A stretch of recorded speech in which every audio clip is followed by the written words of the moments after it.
Bonjour à tous. Alors, dans cette leçon, on va surtout aborder la question ou la compétence, si vous voulez, de la cohérence sémantique dans un paragraphe. La cohérence sémantique dans la partie. La partie d'une production écrite. Le paragraphe, c'est une unité, ou la partie, c'est une unité de sens. Cette unité de sens, elle doit justement se baser sur pas mal de critères pour qu'elle justement fasse unité. Alors parmi les critères que nous avons vus, c'est d'abord l'enchaînement des idées entre elles en utilisant justement des reprises lexicales et grammaticales. Nous avons également vu les connecteurs logiques de relations à l'intérieur de la partie, bien sûr, qui également participent à cette cohérence. Nous avons également vu la progression en 3 temps ou en 4 moments. D'abord, on commence un paragraphe par une idée directrice principale que le reste du paragraphe projette ou s'engage à développer et à argumenter. Donc l'idée directrice, on arrive après justement aux arguments et aux exemples, bien sûr, qui ensemble développent l'idée principale de départ, pour après finir par conclure ou aboutir à une dernière étape, à savoir une conclusion partielle, une petite synthèse, partielle parce qu'elle ne concerne que la partie, parce qu'elle synthétise, elle résume en utilisant essentiellement des termes génériques ou des anaphores qui résument, et ce qu'on a appelé dans d'autres leçons les anaphores conceptuels. Bon, maintenant il s'agit du champ lexical. Comment le champ lexical participe à cette cohérence d'ensemble? Bien sûr, comme vous voyez dans le schéma ici, au centre, dans cet encadré jeune, l'idée directrice qui habituellement se trouve en tête du paragraphe, mais elle peut être à la fin du paragraphe selon le raisonnement, suivant le raisonnement qu'on a choisi. Si on choisit par exemple un raisonnement déductif, donc on commence par l'idée centrale au début, l'idée directrice, pour après passer à la vérification, à l'argumentation, à la démonstration, et puis après finir par justement une conclusion qui ne fait que valider le point de départ.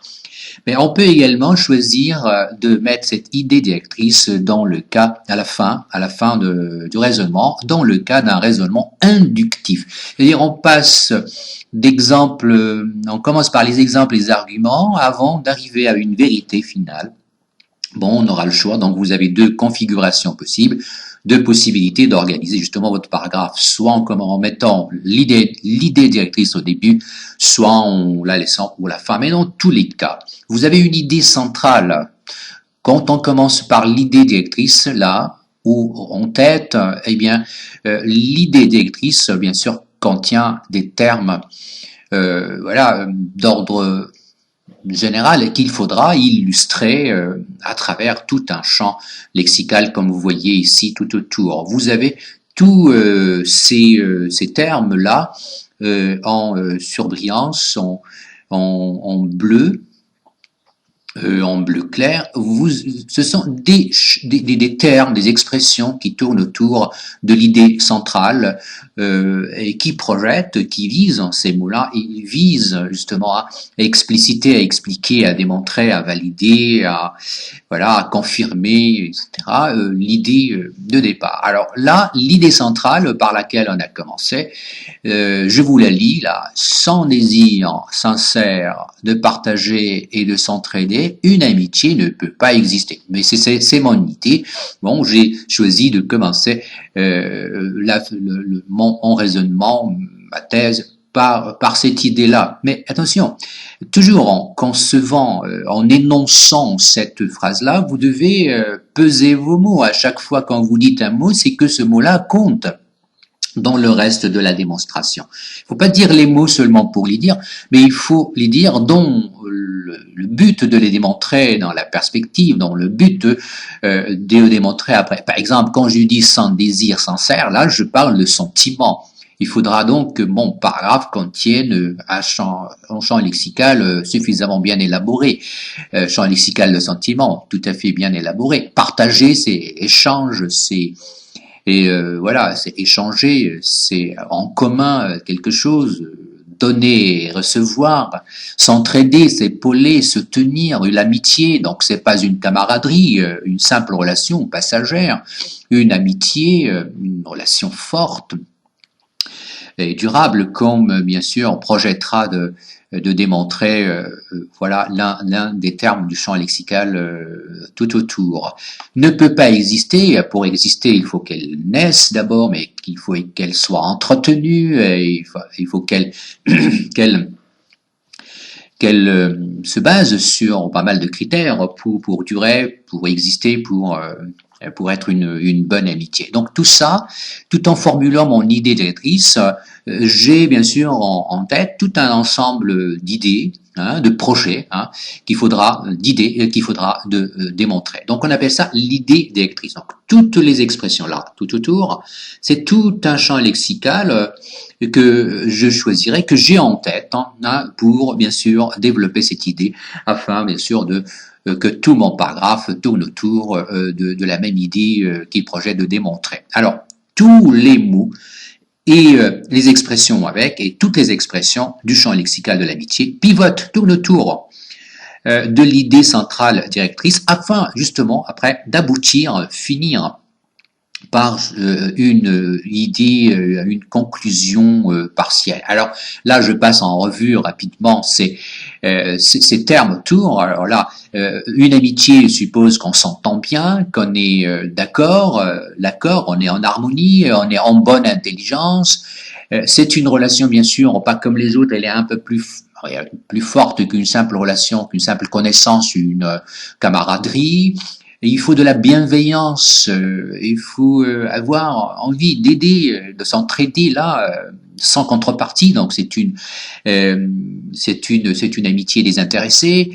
Donc il faut qu'il y ait de la réciprocité et que le respect soit mutuel. Vous voyez, tous ces champs lexicaux, comme vous l'avez remarqué, se correspondent pour finir par développer une idée centrale. Et bien sûr, cette manière de raisonner, de penser, ça nous évite de faire des digressions, à savoir développer des idées secondaires qui ne sont pas essentielles pour la validation ou la confirmation ou l'infirmation d'ailleurs de l'idée centrale.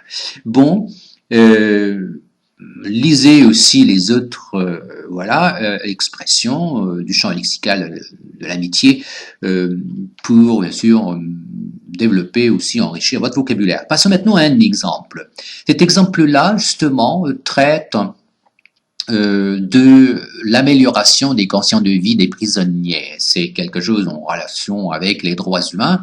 Alors, je vous rappelle donc que la structure, que le paragraphe est structuré de la manière suivante, ou la partie, ça commence par l'idée directrice ou l'idée centrale, l'idée noyau, les arguments après pour la démontrer, donc tout s'enchaîne, et puis les exemples pour illustrer. Et là, j'ai oublié également de mentionner qu'il s'agit de l'aboutissement d'une idée finale, d'un bilan de cette réflexion à l'échelle du paragraphe.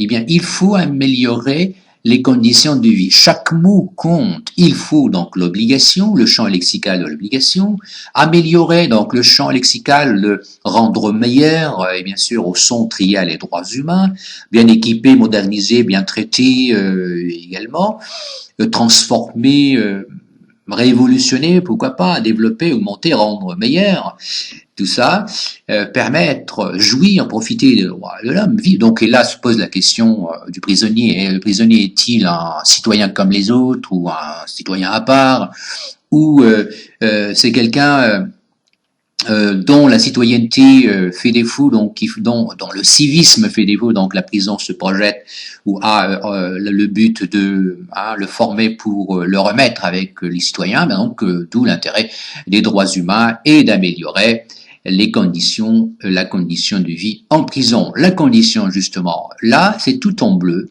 Condition, c'est la promiscuité, c'est lorsqu'on est trop, donc on est trop nombreux dans un espace réduit, eh bien là, c'est très néfaste pour la psychologie et pour le corps, donc pour la santé physique. Là, regardez aussi la santé physique et psychologique. Comment peut-on réintégrer, réinsérer, aider à la réinsertion, faire réussir la réinsertion après libération?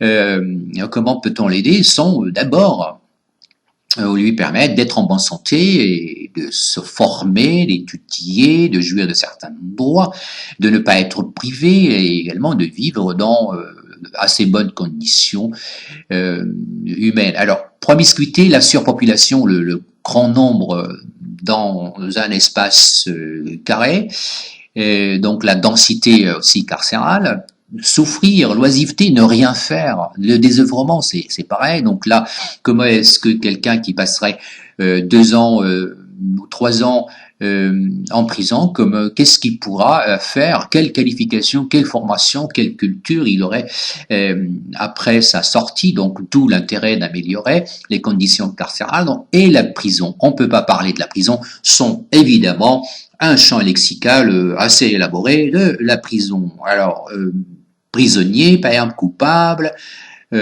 criminels, délinquants, qui ne sont pas les mêmes, délinquants qui a commis des délits criminels, qui a commis un crime. Centre de détention, c'est détenir, c'est la captivité aussi, être en captivité, vivre en captivité, la cellule, le cachot, la maison d'arrêt, la peine, purger sa peine, l'emprisonnement, etc.